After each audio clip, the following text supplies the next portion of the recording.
Boa noite a todos. Boa noite, doutor Edson. Boa noite, doutor Vinícius. Boa noite, doutor Bruno. A gente vai iniciar o nosso Fórum Fertigroup. Hoje a gente tem como moderador doutor Vinícius Medina, que é médico especialista em reprodução assistida do Instituto Verum.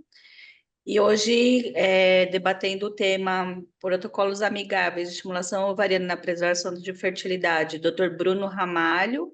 Ele é médico especialista em reprodução assistida e professor da Faculdade de Ciências da Educação e Saúde da CEUB.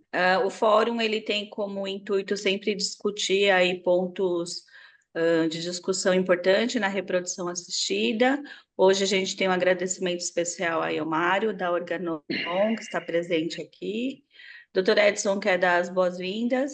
Boa noite a todos. Obrigado, Cris. Obrigado a todos que estão aqui, em especial a todos que estão assistindo, e obviamente ao Vinícius e ao Bruno, que gentilmente aceitaram o nosso convite para debater um tema tão interessante. Agradeço novamente, como fez a Cristina, a Organon, em nome do Mário, presente aí. O Mário já é especialista em reprodução, né, Mário? De tanto que ouve a gente falar. Então, agradecimento especial ao Organon, que sempre está aqui com a gente, contribuindo com as nossas atividades científicas e de divulgação desses novos conhecimentos. Para nós é um prazer muito grande estar nessa reunião e ter o Bruno como debatedor, o Bruno como palestrante e o Vinícius como debatedor, duas pessoas que têm imensa experiência, não só em todos os campos da reprodução assistida, mas especificamente nesse campo em que nós vamos falar em protocolos amigáveis na preservação da fertilidade. A gente sabe hoje que 1/3 dos ciclos que a gente faz em todas as clínicas de reprodução são de preservação da fertilidade. É muito importante nós debatermos todos os protocolos que nós temos na mão. Então, Bruno, o palco é teu, a palavra é tua. Muito bom, obrigado mais uma vez. Daqui a pouquinho o Vinícius entra. Obrigado a todos. Bom, boa noite. Uma alegria muito grande estar aqui nesse fórum. Estou vendo colegas muito queridos e pessoas por quem eu tenho uma grande admiração. Brasil inteiro reunido, muito legal isso. Quero deixar meu agradecimento também ao Organon pelo convite e ao Fertigroup por me receber na casa de vocês. Agora foi. Estão vendo? Pronto. Então, ótimo. Bom, a tarefa que me foi dada foi conversar um pouquinho com vocês sobre protocolos amigáveis de estimulação ovariana, e a gente vai falar especificamente aqui da preservação social da fertilidade, até porque, na maior parte do que eu vou dizer, isso se aplica também às questões de saúde, as questões médicas. Então a gente vai focar um pouquinho na preservação social e depois podemos debater um pouquinho mais direcionado para as questões de doença, caso seja interessante aí para o público, tá? Bom, acho que a gente precisa começar a falar sobre preservação de fertilidade olhando para o que está acontecendo no mundo, mas com um destaque específico para o nosso país, tá? Então é nítida hoje essa tendência de adiamento da maternidade na nossa população. Se nós observarmos os números de nascimentos para determinadas faixas etárias, vou pegar aí a faixa etária de 25 a 29 anos e a faixa etária de 35 a 39 anos, nós observamos aí que em 12 anos de registro, nós tivemos uma queda aí de aproximadamente 12% nos nascimentos na população mais jovem e um aumento de aproximadamente 50% na população de mulheres entre 35 e 39 anos. Se a gente pegar os números do estado de São Paulo, essa tendência ela fica ainda mais nítida, né? Enquanto a gente tem os nascimentos em queda na faixa etária de 20 a 24 anos, uma queda aí de 30% naqueles 12 anos, mas de 50% nos últimos 20 anos, a gente tem também uma ascensão de 60% de nascimentos em mulheres com 35 a 39 anos. Isso é importante porque quando a gente entende a ação do tempo sobre o patrimônio folicular ou ocitário, a gente sabe que, primeiro, os ovários nunca produziram óvulos, eles sempre armazenaram óvulos, né? E não contentes em apenas armazenar, eles vão consumir esses óvulos, esses folículos que eles armazenam ao longo da vida, de modo que, quando a menina entra na puberdade e passa a poder usar esses óvulos com finalidade reprodutiva, ela já praticou, né, já houve atresia de 75% da população de óvulos com a qual ela nasceu. E isso vai resultar, né, a combinação dessa perda de gametas e do envelhecimento natural dos oócitos vai culminar com esse gráfico que é muito conhecido de todos nós, né, com uma diminuição progressiva da fertilidade, principalmente aí na década de 25 a 35 anos, e um aumento progressivo na taxa de perdas gestacionais por aneuploidias, que vai ser observada principalmente a partir dos 35 anos de idade. Eu gosto muito dos estudos matemáticos, né, que aplicam a matemática à nossa realidade reprodutiva, e esse estudo do Habermas, que foi publicado uma década atrás aproximadamente, ele mostra claramente isso que nós estamos dizendo, né? Então, para esse estudo, uma mulher que planeja ter 2 filhos e que inicia as tentativas de engravidar aos 30 anos, ela vai ter 85% de chance de conseguir realizar o seu plano. Se ela inicia aos 35, essa chance cai para 70%, e se ela inicia aos 40, essa chance cai para 30%. E essa é uma projeção que, no meu ponto de vista, ela é até otimista, porque talvez na vida real, muitos de nós não observemos exatamente esse comportamento. É nesse cenário que surge o que nós chamamos de congelamento social de oócitos, né? Ou, mais modernamente, alguns têm chamado de congelamento eletivo. A questão toda é que as mesmas ou outras projeções matemáticas, elas vão apresentar uma realidade semelhante ao que a gente vê para a fisiologia, né? Então, se eu tiver 20 gametas vitrificados para uma mulher com até 34 anos, essa mulher vai ter 70% de chance de ter pelo menos um filho a partir desses oócitos, ao passo que, a partir dos 35, para manter esses mesmos 70%, eu precisaria de 30 gametas. Acontece que o número de gametas obtidos num ciclo de estimulação ovariana nem sempre vai atender a essa expectativa com uma única incursão.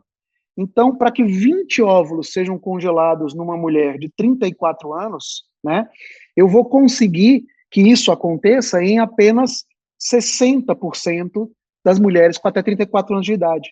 Então, 40% das mulheres com até 34 anos de idade precisarão de pelo menos mais uma estimulação ovariana para conseguir esses 20 oócitos. E se eu pegar a população com 35 a 39 anos, eu já estou falando de metade das mulheres que precisarão de pelo menos mais uma estimulação ovariana para atingir esse número e garantir uma chance de 70% de maternidade.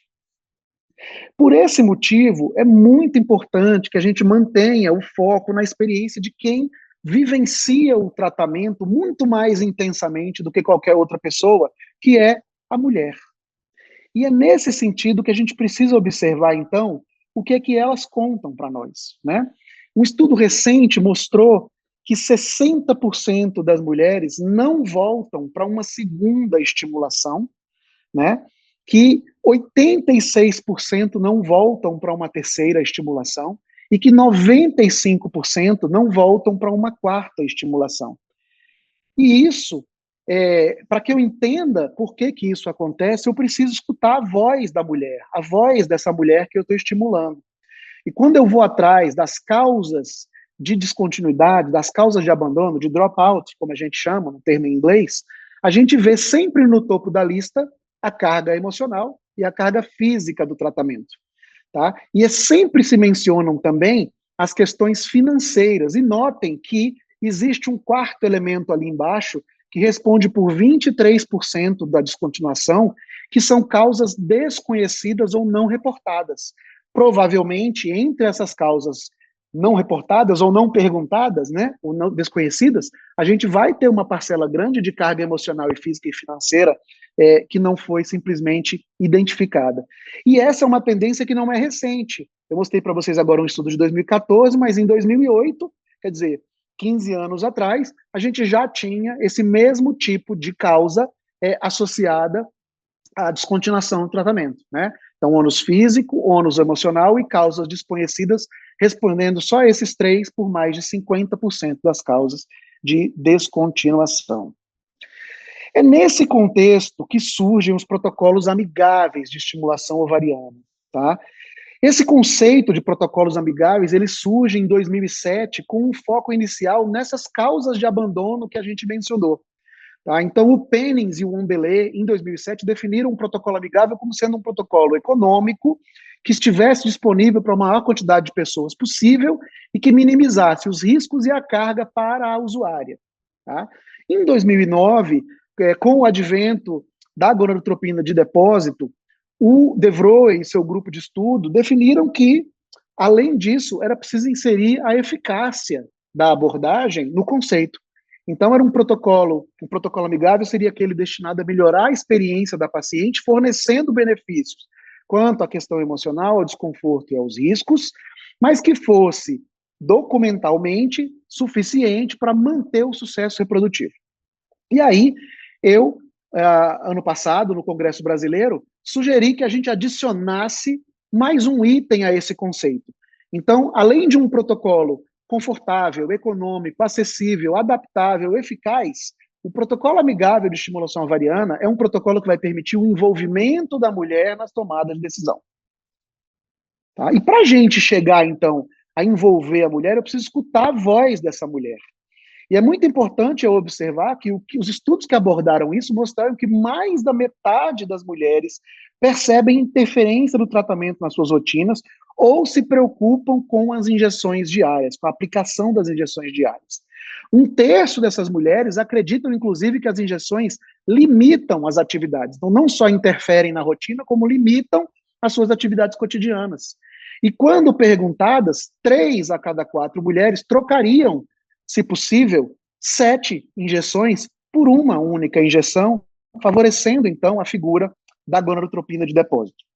E eu quero começar a falar de protocolo amigável por aqui, por essa questão de uma injeção valendo por 7, que pode ser aplicada, uma injeção que pode ser aplicada na própria clínica, então, além de diminuir o desconforto físico das 7 picadas trocadas por uma, ainda pode diminuir o desconforto da autoaplicação, podendo ser aplicada por nós médicos, pela enfermeira, pela farmacêutica, enfim, por um profissional de saúde que esteja disponível na clínica no momento que a mulher recebe a prescrição. Nós estamos falando, naturalmente, da alfa-corifolietropina. Ela é a única molécula disponível no mercado hoje, a única gonadotropina de depósito disponível no mercado hoje.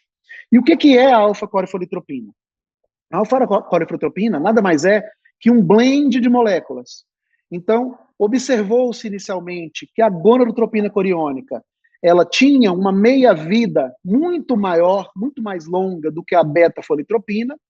Explorou-se o motivo pelo qual isso acontecia e chegou-se a essa porção terminal de 28 aminoácidos, que foi, então, transferida para a molécula beta, acoplada à molécula beta, compondo, então, a alfa-corifolietropina, e, com isso, aumentando em 75% o tempo de ação da droga.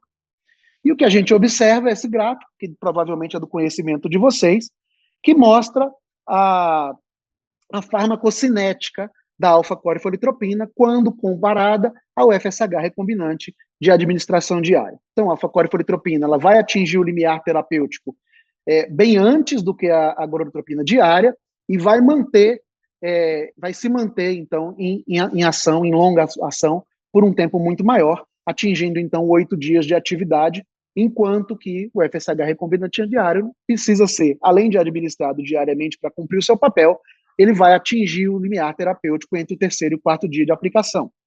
Então, olhar o gráfico já mostra para nós, de fato, qual é o benefício da alfa-corifolietropina em relação à gonadotropina de administração diária.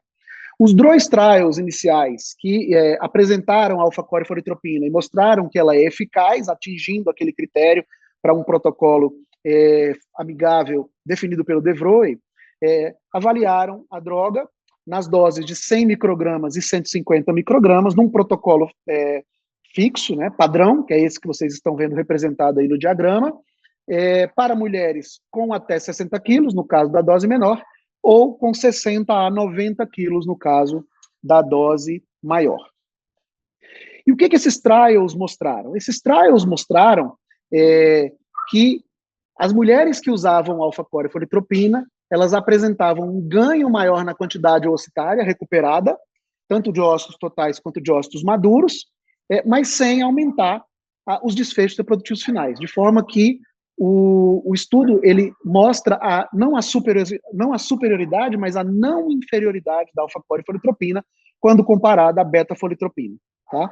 Quando a gente analisa o ganho folicular, a partir tanto do ENGAGE quanto do ENSURE, que foram os 2 primeiros trials, mas também do outro trial que foi feito em seguida, que é o PURSUE, e as taxas globais, a gente mostra, então, que o ganho folicular também é absolutamente significativo, não significativo, né, não há diferença significativa entre a alfa-corifolietropina e a beta-folitropina, e a única meta-análise da qual nós dispomos atualmente foi publicada na Fertility and Sterility.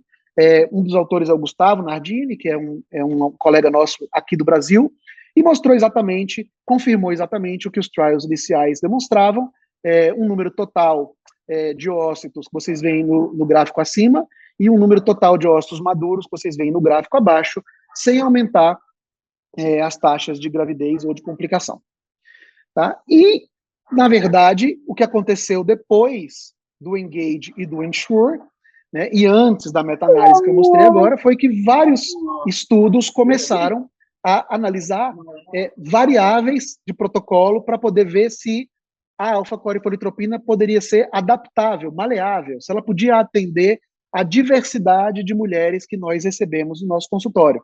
Então, o que se demonstrou foi que tanto faz iniciar a alfa-corifolietropina no D2 ou no D3, tanto faz administrar a coronotropina coriônica na data em que os folículos atingem um diâmetro menor, um diâmetro médio suficiente ou um dia a mais, usar o FSH no dia do HCG ou não, fazer step down ou manter doses fixas, tudo isso, todas essas variáveis permitiram a obtenção de resultados absolutamente semelhantes entre a alfa-corifolietropina e a beta, assim como estudos iniciando a alfa-corifolietropina tardiamente no D4 também mostraram que o protocolo funcionaria muito bem, tanto para mulheres com baixa resposta presumida, quanto aquelas normorespondedoras e aquelas com resposta excessiva presumida.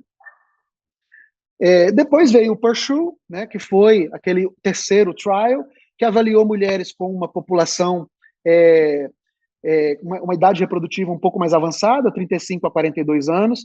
Esse trial também incluiu mulheres com obesidade grau 1, com índice de massa corporal até 32, e ele mostrou que a alfa-corifolietropina vai funcionar em equivalência com o FSH recombinante diário, tanto para a taxa de gravidez clínica quanto para a taxa de nascidos vivos.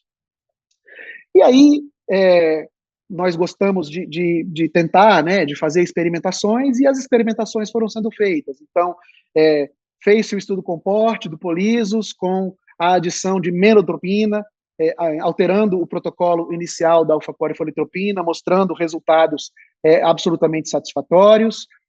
O FATEMI, em 2010, testou a alfa-corifolietropina num protocolo longo, que tem muitos colegas jovens nem devem ser ambientados com esse tipo de protocolo, mas lá na minha residência ainda aprendi a fazer reprodução dessa maneira, iniciando o agonista na fase lútea média do ciclo anterior. Então, foi testado e mostrando que também os resultados eram muito bons, e foi testado também o uso da alfa-corifolietropina no protocolo do Rostin, que é um protocolo, eu sei, muito polêmico, uns gostam muito, outros não gostam, eu particularmente gosto bastante, mas independente disso, demonstrando que, de fato, a alfa-corifolietropina pode sim ser associada a protocolos, utilizada em protocolos do Rostin com bons resultados. Então, a gente falou de eficácia, né? Atendemos a eficácia e falamos também de adaptabilidade. Então, atendemos 2 critérios importantíssimos aí do que seria um protocolo amigável de estimulação ovariana.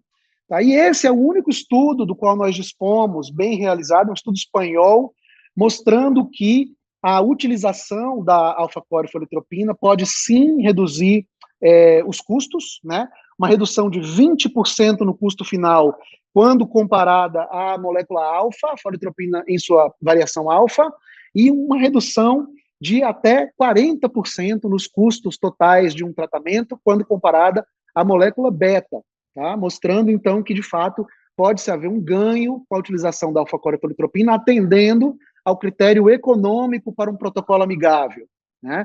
Eu não sei qual é a realidade de vocês nos diversos estados. Aqui em Brasília, a gente, de fato, consegue reduzir bastante o custo de medicação para paciente utilizando a alfa-corifolietropina, exceto quando a gente compara a ciclos com muito baixa dose, em pacientes candidatas a hiperresposta. Mas numa população de normo-respondedoras e baixas respondedoras, sem dúvida nenhuma, aqui em Brasília, pelo menos, de fato, a redução de custo ela é observada e a gente espera, em breve, ter dados brasileiros bem organizados, como no estudo espanhol, para demonstrar esse benefício. Mas, depois do advento da gonadotropina de depósito, a gente obteve o que, para mim, terminou de fechar essa fórmula, né, do protocolo amigável, que são os protocolos PPOS, que vem do inglês, né, Progestin Primed Ovarian Stimulation, seria o bloqueio hipofisário, ou o bloqueio do LH com um progestagênio. Eu não consigo fazer uma tradução perfeita exatamente do termo em inglês, se alguém souber, me diga depois, mas em tese é isso que se faz, né? Então, o que a literatura, de uma forma bem, fazendo um compêndio do que ela traz, né? As características patient-friendly desse tipo de protocolo são inegáveis, né? Ele é um protocolo que usa a administração oral para bloqueio de pico de LH, então, sem dúvida nenhuma, reduz o número de injeções, reduz o estresse da autoaplicação, reduz o estresse físico das injeções, e o que a literatura traz para a gente é que se observa já uma resposta semelhante da estimulação ovariana, quando comparados aos antagonistas do GnRH, assim como os desfechos reprodutivos que nos interessam, ossos com potencial de desenvolvimento semelhante, embriões, né, com bom desenvolvimento incutivo, taxas de euploidia semelhantes, taxas de gravidez clínica em curso, nascidos vivos, e resultados obstétricos em perinatais já descritos também, absolutamente semelhantes aos protocolos convencionais, por assim dizer, né, enquanto a gente ainda pode chamar um protocolo antagonista de convencional, né, sendo, naturalmente, adequado para ciclos em que não vai haver transferência embrionária a fresco, tá? Mas o Edson pontuou muito bem no seu preâmbulo que hoje nós temos um volume cada vez maior de ciclos que não vão para transferência a fresco, né? Além dos ciclos de preservação de fertilidade, que o Edson colocou como 30%, mas na minha realidade pessoal aqui, eu diria que eu tenho hoje mais preservação do que FIV, né? Eu coloco aí 60%, 40% na proporção, e os ciclos de fertilização in vitro, eles seguem uma tendência inegável para o PGTA, né? E eu nem vou entrar nesse mérito aqui, acho que a gente pode depois conversar sobre isso, mas fato é que os casais estão informados sobre a ferramenta e cada vez mais nós somos pressionados a realizar ciclos com PGTA, mesmo que a gente não encontre uma indicação academicamente ou com uma suficiência de evidência para indicação formal, né? Então, ciclos com PGTA, e se a gente somar ciclos com PGTA e ciclos para preservação de fertilidade, certamente a gente vai ultrapassar mais de 50% dos ciclos de tratamento muito provavelmente em todas as clínicas do país. O protocolo PPOS, felizmente, já foi validado também com a alfa-corifoliotropina, né? Então, vejam que a união desses dois elementos terapêuticos do protocolo amigável, ela já está apresentada na literatura, né? E o que a gente observa é o óbvio, né? Quando comparada ao antagonista do GnRH, um menor número de injeções, naturalmente, porque se substitui por comprimido, né?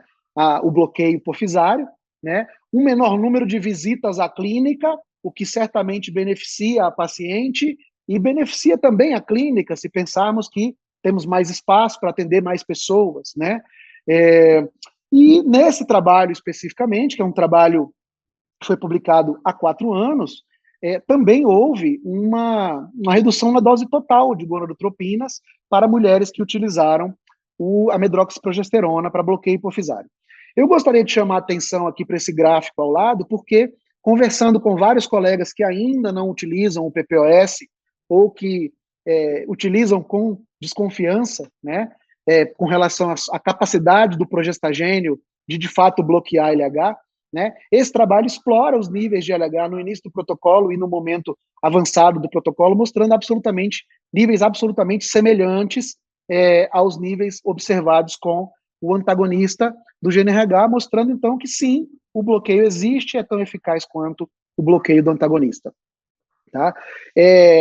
Na verdade, esse protocolo amigável, com alfa-corifoliotropina e PPOS, já vem sendo publicado, inclusive, para mulheres com risco de hiperestimulação ovariana, né, com mulheres com síndrome de ovário policístico, mostrando uma segurança, né, uma evolução para a síndrome de hiperestimulação absolutamente igual. A gente precisa lembrar que a contraindicação para o uso da alfa-corifolietropina em mulheres hiperrespondedoras veio a partir dos seus estudos iniciais, que foram estudos que envolveram transferência a fresco de embrião. E como nós sabemos, o grande vilão, ou a grande molécula vilã para a hiperestimulação ovariana é o HCG. Né? Então, se não se usa HCG, o que alguns estudos mais ousados em relação ao que está escrito em bula, vem mostrando que essa população com uma reserva ovariana aumentada pode sim se beneficiar do protocolo amigável. Tá? E esse mesmo estudo mostra um perfil de dosagem de LH muito semelhante ao que a gente observou no estudo anterior, com um destaque para quem ainda está desconfiado com relação à capacidade do progestagênio de bloquear, de que a queda dos níveis de LH ela acontece mais precocemente para quem está bloqueando com o progestagênio. Então, mostrando ou ajudando a gente a não desconfiar do progestagênio, ao contrário, colocar ele no mesmo patamar de eficácia para bloqueio de LH que o antagonista do GNRH. Tá?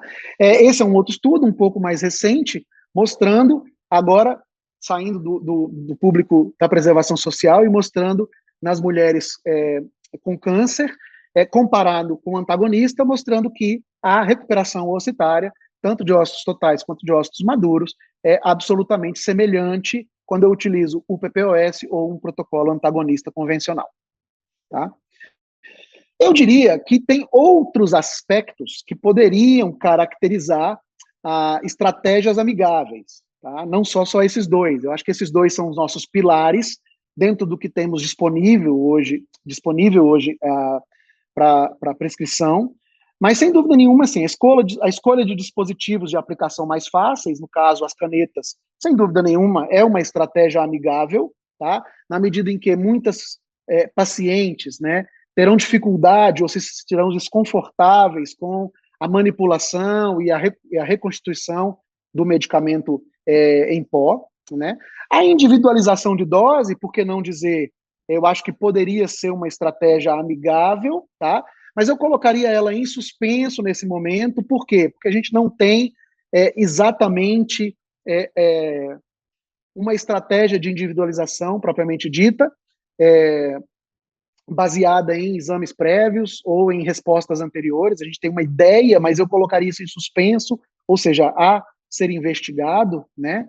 A evolução da maturação in vitro seria também, naturalmente, uma estratégia amigável, na medida em que evitaria a gonadotrofina. Então, aí sim, a gente teria, de fato, uma economia, uma diminuição total do estresse, né? Mas eu coloco isso como a saber, porque, no meu ponto de vista, a maturação in vitro ainda precisa evoluir bastante, né? Estou colocando isso como no meu ponto de vista, porque eu ando conversando com alguns colegas que veem com mais simpatia a MIV, eu ainda vejo com muita restrição, acho que é uma tecnologia que ainda deveria estar restrita a casos de exceção, né, e ao âmbito experimental, tá?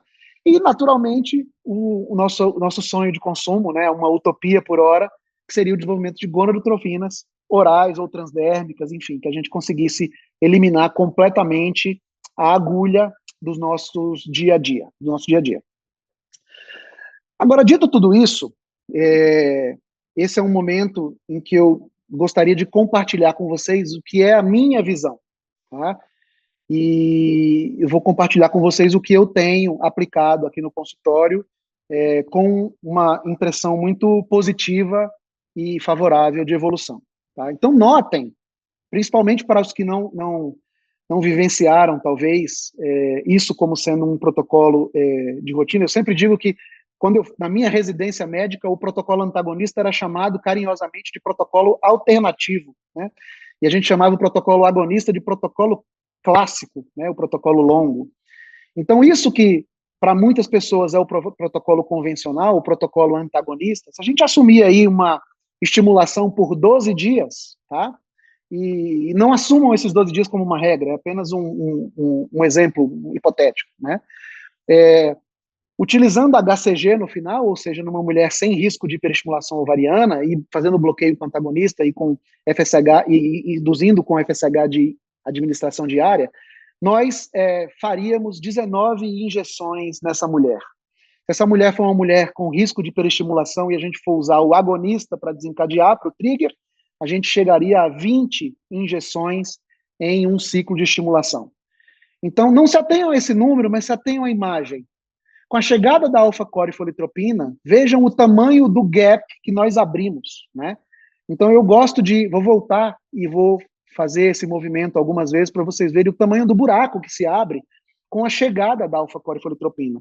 E eu costumo dizer que esse é o primeiro retrato do protocolo amigável. É a primeira forma de nós enxergarmos o quanto uma gonadotropina de depósito, que substitui 7 injeções por uma, ela já beneficia a mulher na questão do ônus emocional e físico, tá? E aí, logo em seguida, vem o PPOS. Então, vejam o que acontece com o PPOS. Vejam quantas injeções desaparecem com o PPOS. Então, num protocolo utilizando a dihidrogesterona, que eu acredito que seja a molécula que a maioria das pessoas que utilizam e estão aqui na aula utilizam o PPOS, prescreve, né? E estou falando, então, de 2 comprimidos por dia. Nós estamos falando num ciclo em que em 12 dias vai utilizar 6 injeções e 24 comprimidos. Então, a gente já saiu de 19 ou 20 injeções, passou por 13 e chegou em 6 injeções, né? Com 24 comprimidos. Mas eu vou além, tá? Então, o que eu apresento para vocês é um protocolo que eu venho utilizando aqui no consultório, que é um protocolo com 2 aplicações de alfa-corifolitropina. Então, o que a gente faz aqui é aplicar uma alfa-corifolitropina no período de estimulação.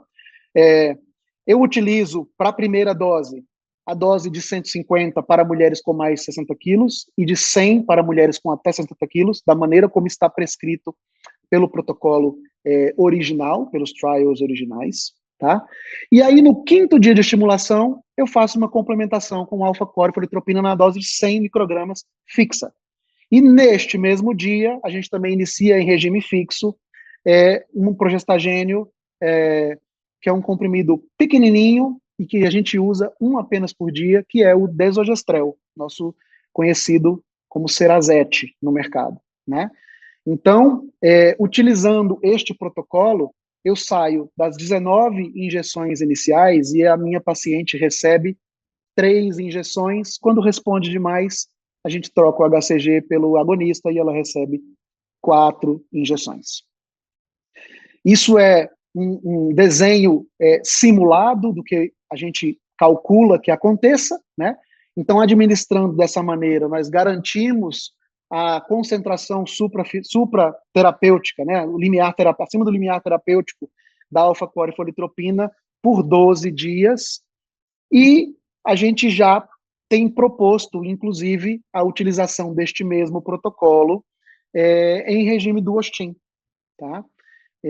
Funciona muito bem, e aí dentro de um mesmo ciclo menstrual, entre aspas, né, ou dentro de pouco mais de 30 dias aí de tratamento, essa mulher consegue fazer 2 captações oocitárias, recebendo 6 injeções e 16 comprimidos.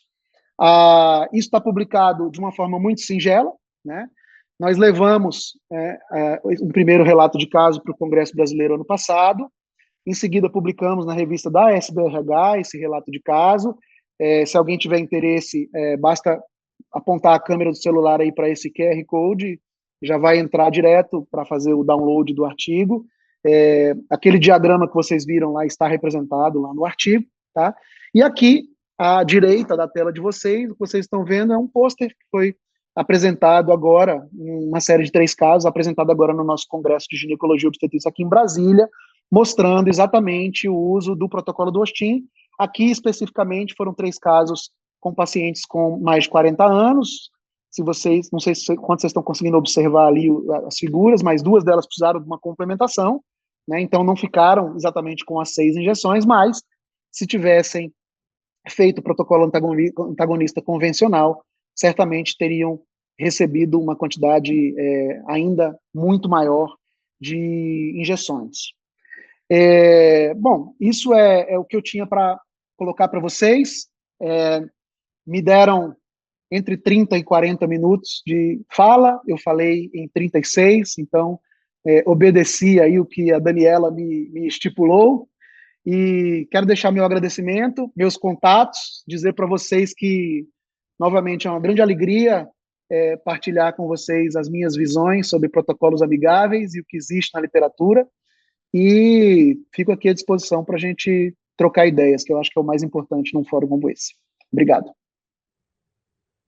Muito obrigado, Bruno. Muito agradável te ouvir, foi muito interessante, ideias boas. Tenho certeza que o Vinícius vai ter bastante coisa para contar para a gente. Vamos lá, Vinícius, o palco é teu. Obrigado. Bom, parabéns, Bruno, foi excelente sua apresentação.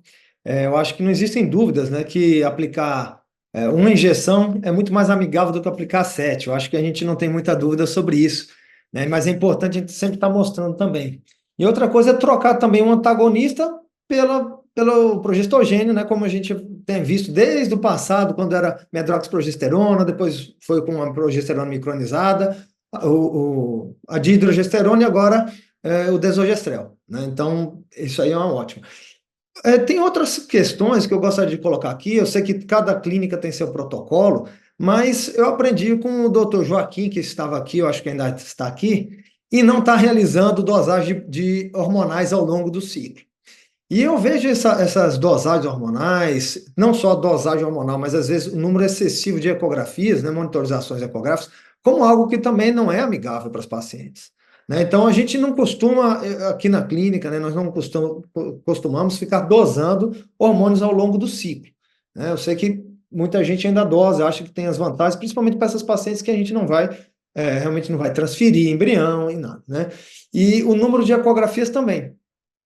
Eu imagino aqui que ninguém faz um gatilho no 8º dia de estímulo, nem no 7º dia de estímulo, né? Então, por isso que, na verdade, já tem algumas publicações mostrando que a primeira ecografia poderia ser no 9º dia do estímulo, né? Porque, na grande maioria das vezes, nós não vamos mudar a conduta, né? Em termos de, é claro, uma paciente que tem uma baixa reserva, nós vamos estar usando a dose máxima. Uma paciente que tem uma reserva intermediária, que você gostaria de ajustar principalmente, né, fazer um step down, aí possivelmente uma ecografia mais precoce teria sua vantagem, né? Mas eu posso dizer que na grande maioria das pacientes que a gente lida, nós vamos utilizar uma dose relativamente alta de medicamentos até o momento do gatilho, né? Então, depois eu queria que o Bruno comentasse, o Dr. Edson também, a respeito de redução do número de ecografias, do número de idas para paciente ao consultório, né? Então, alguns anos atrás, no Escher, um grupo da Bélgica fez uma apresentação oral de um protótipo daquele ultrassom que a paciente faria esse próprio ultrassom em casa, né? Então, colocaria ali, tem o envio das imagens para o iPad, né, para o tablet do médico, e aí estaria olhando ali, vendo os resultados. Isso foi apresentado também no nosso simpósio do FERT Group também, como uma das inovações que teremos para os ciclos de fertilização in vitro, que é a automonitorização do ciclo, né? A paciente evitar com que a paciente fique indo à clínica para fazer monitorização. É claro que isso vai ter alguns pacientes específicos para a gente poder estar realizando esse tipo de procedimento, né?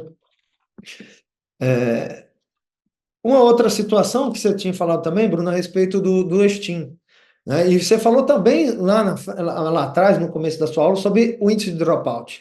Então, a gente sabe que pacientes que fazem o STIM, elas têm um menor índice de dropout. A gente consegue ter mais ovos, conseguimos ter mais embriões para congelar ou depois para transferir, mais ovos para congelar ou também embriões para transferir, quando a gente não esparça o estímulo entre um estímulo e outro. Ou seja, do STIM, ou seja, fazer uma captação e logo, quando menstrua uma nova captação, é importante não esparçar, porque toda vez que ela esparça, ela perde o desejo, perde a vontade, desanima e está fazendo um novo tratamento.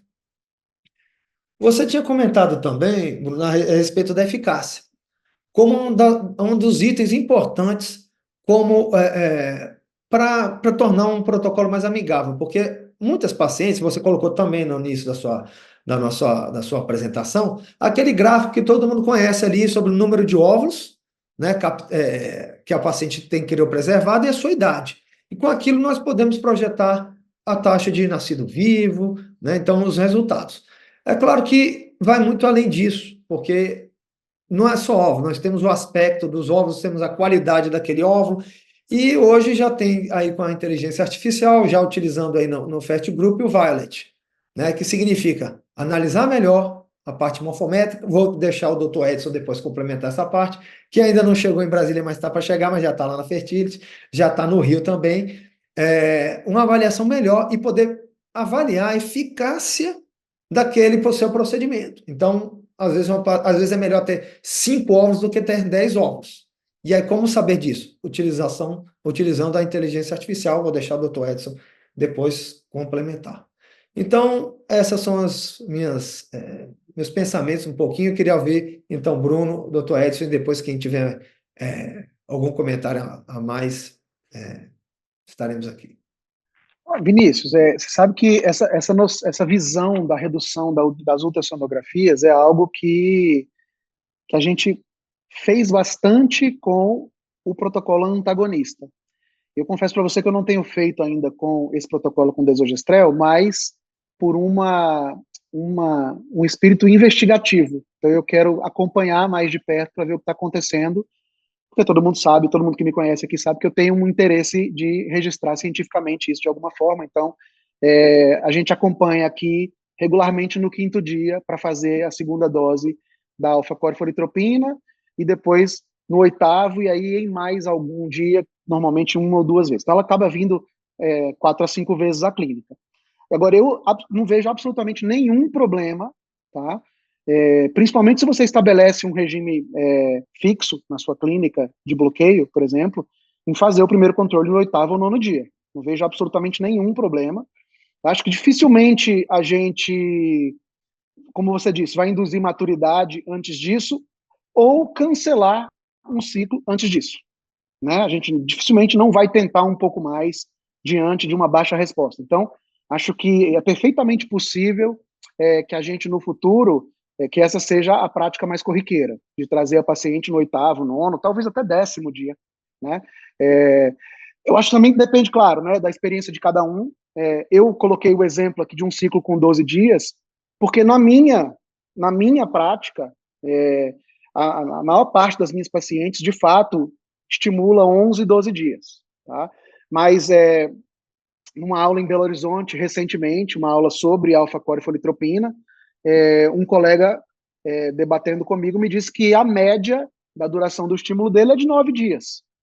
Falei, bom, acho que aí, se a sua experiência é essa, de fato, você não pode pedir para vir no 9º, porque você tem chance de perder alguém, tá? Mas acredito. Obrigado, Vinícius. Obrigado, Bruno. A inteligência artificial da análise fotográfica do óvulo é uma coisa que já está instituída em alguns cantos. A gente teve a oportunidade de estar fazendo isso prospectivamente em todos os casos de estimulação ovariana, quer para fertilização in vitro, quer para criopreservação de óvulos, e fizemos um estudo retrospectivo de 300 e poucos casos, são quase 3 mil óvulos, para justamente aferir se a ferramenta que a gente está utilizando ela é fidedigna em relação aos resultados.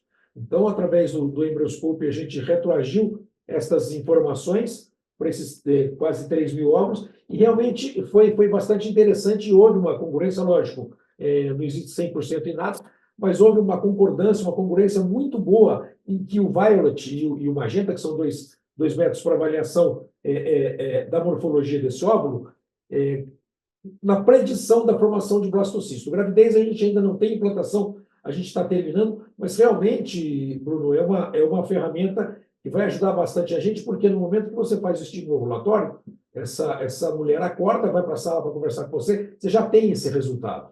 Então, isso serve não só para prognosticar o número de óvulos que potencialmente você vai ter, mas também contar para essa mulher, porque a mulher, quando faz o estímulo ovulatório, principalmente criopreservação de óvulos, ela sai lá com uma informação, sai lá com um sonho. Dessa maneira, ela sai com uma objetividade e já preparada para dizer, poxa vida, teu estímulo foi bacana, pode ser que você não precise mais, realmente você teve 12, 14 óvulos, mas a qualidade ovocitária não é boa. Então, isso vai andar bastante, isso vai para todos os nossos laboratórios, e a gente está com uma boa expectativa em relação a isso. Mas eu vou abrir, obrigado, viu, Vinícius, pela oportunidade de falar aqui. Eu vou abrir agora a discussão, só falando do chat. Não houve nenhuma pergunta específica, mas vários elogios à tua aula, Bruno. Veja bem que foi muito bem. Está aberta a discussão, então peço aí para falar, não vou falar que são os mais velhos, mas os mais experientes, o Wagner, o Mário, o próprio Mário Peçanha, o próprio Joaquim, que eu vi que tá por aí, a Alessandra, a Ana. Então vamos lá, fica aberto o microfone para quem quiser falar. Tem uma pessoa com a mão levantada, doutora Edson, Natália. Então, eu não pude ver. Então, vai lá. Natália. Boa noite, gente. Tudo bom, Bruno? Parabéns pela aula, sempre excelente, muito bom. Queria fazer uma pergunta. Naquelas pacientes que têm um ciclo mais longo, se não seria mais interessante a segunda dose no 7º ou 8º dia, né? Porque a gente sabe que uma dose seria suficiente por 7 dias, que eu vi que você teve um caso que você teve que complementar depois de 2 doses, não foi isso? E o porquê da escolha do 5º dia? Se a gente poderia aplicar, então, no 7º para evitar essa complementação. Joia. Vamos lá.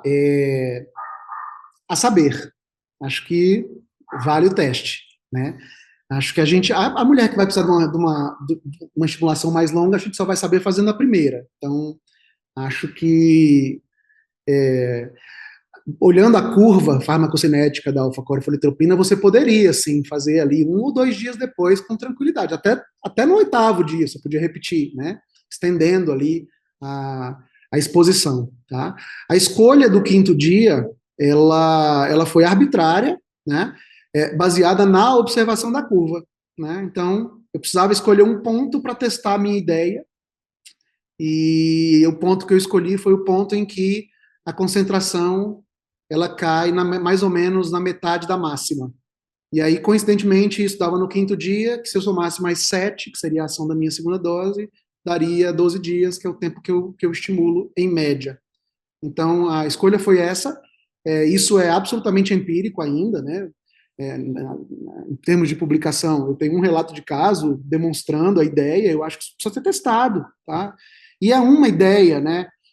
Eu tenho viajado o Brasil pelo Organon, vários de vocês já estive conversando, falando sobre a alfa-corfolitropina, uma aula diferente dessa, né? E sempre surge uma ideia, um insight, como a sua agora, né? Uma ideia de variação, né? Uma vez um colega do Sul me disse que ele tem feito 150 independente do peso, começando no 4º dia de estimulação, e ele faz uma dose de gonadotropina de 300 unidades no 9º ou no 10º, e ali é suficiente. Existe também um protocolo que já tem publicação, que a pessoa inicia com letrozol, né, e aí faz letrozol por 5 dias e administra alfa-corfolitropina após o 5º dia de letrozol, mostrando também algum benefício, né? Eu acho que a gente vai testando. A intenção aqui é sempre discutir para tentar encontrar algo que de fato seja amigável para a paciente, sem ficar naquele conceito inicial lá de 2007, que foi um conceito que chegou com muito preconceito, né? Porque quando o De Vrooy colocou a eficácia na equação, ficou parecendo que o conceito inicial ignorava a eficácia, e não é verdade, eles apenas não mencionavam, né?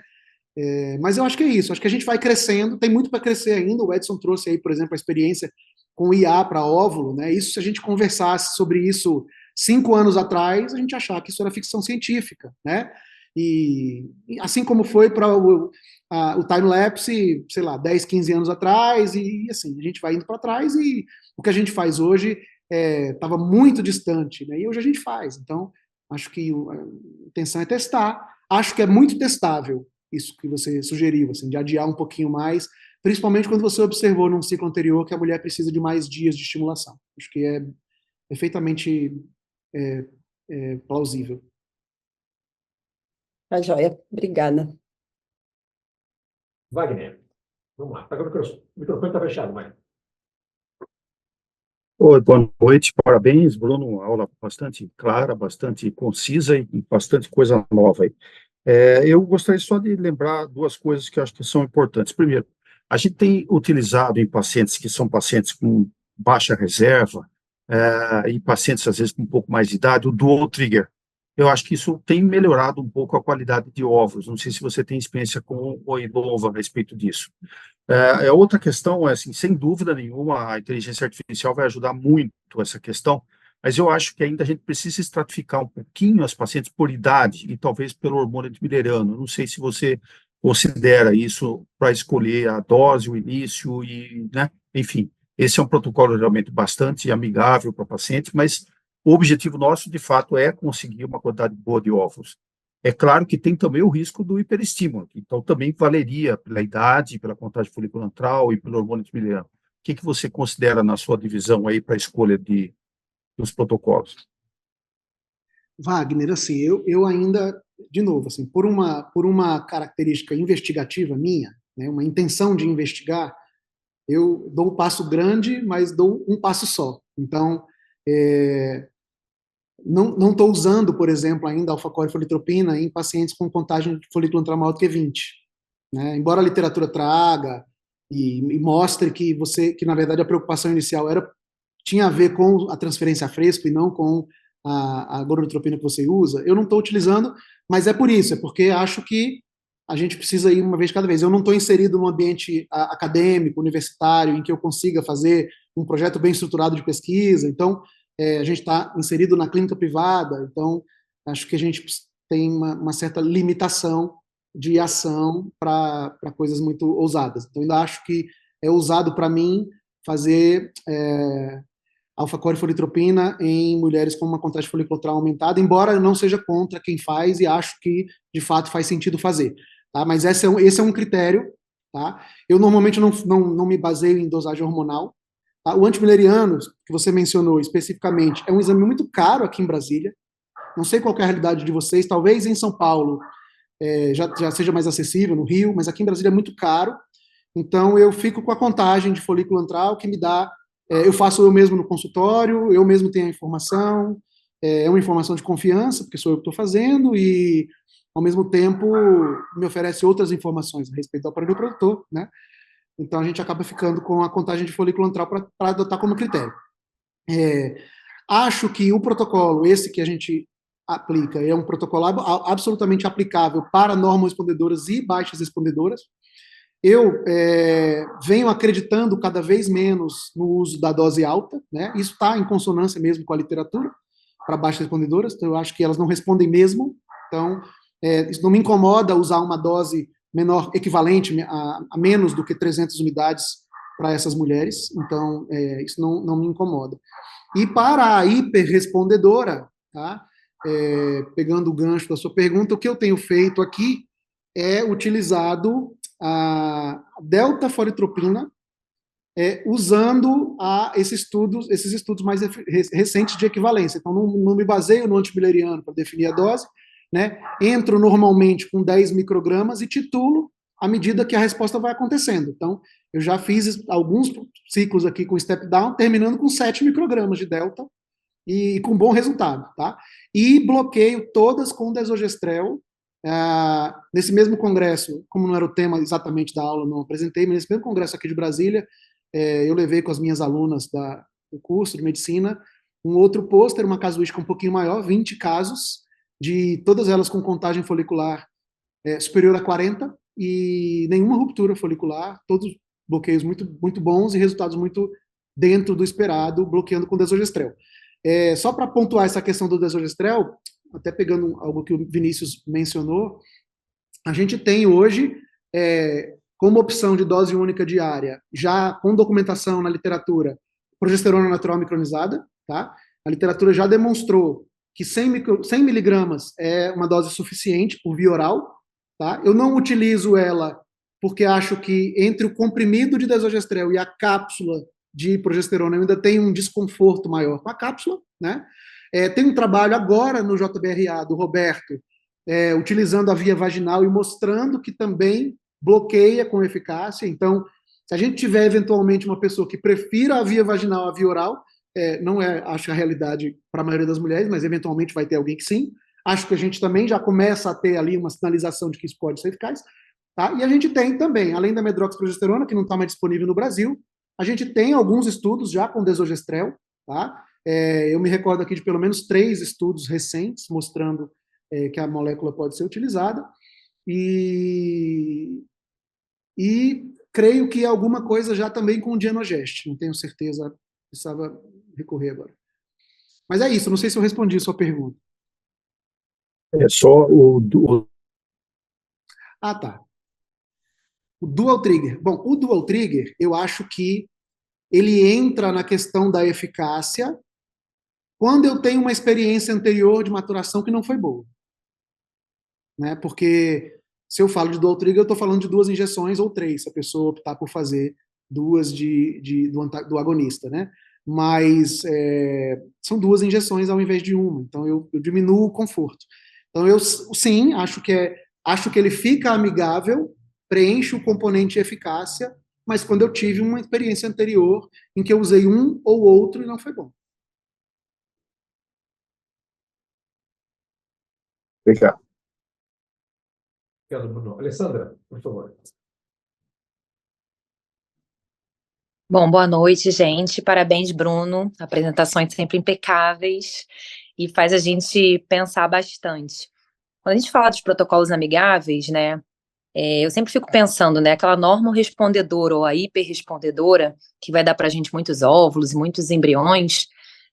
Claro que elas passam pela mesma situação de não gostar de muitas injeções, de protocolos onde se a gente estivesse fazendo menos injeção talvez fosse melhor. Mas como você mesmo falou, você evita nessas pacientes hiperrespondedoras, ou pelo menos que a contagem dos folículos é maior. E aí minha pergunta é justamente o contrário, né? Eu vou aproveitar aqui a tua experiência para poder conversar um pouquinho com a gente daquelas pacientes hiporrespondedoras, aquelas pacientes que a gente sabe que, infelizmente, elas vão ter um dropout maior, porque elas vão ter uma baixa resposta, poucos embriões, poucos óvulos, e aí você tem que sempre estar conversando sobre novos estímulos e pedir a tua opinião em relação à alfa-colifotropina para essas pacientes, porque realmente eu acho que recentemente eu fiz 2 ou 3 casos e eu não tive um bom resultado, assim, né? Acabou que a resposta não foi o que eu queria, e a gente fica sempre pensando, poxa, será que o fato de eu ter dado essa única injeção e depois de tanto tempo ter retornado, isso fez uma diferença? E assim como você, eu acho que a gente tem que fazer mais, estimular mais, ter mais casos para tomar uma decisão, não pode ser simplesmente um. Então, queria saber de você como é que você faz com essas pacientes com baixa reserva, contagem em folículos antrais, de repente, assim, até menor do que 7, e aí você falou que não faz um antimileriano, mas pensando no antimileriano menor do que 0,5, se você tem experiência nesses casos. Então, aqueles 3 casos, inclusive, eram casos de baixas respondedoras, né?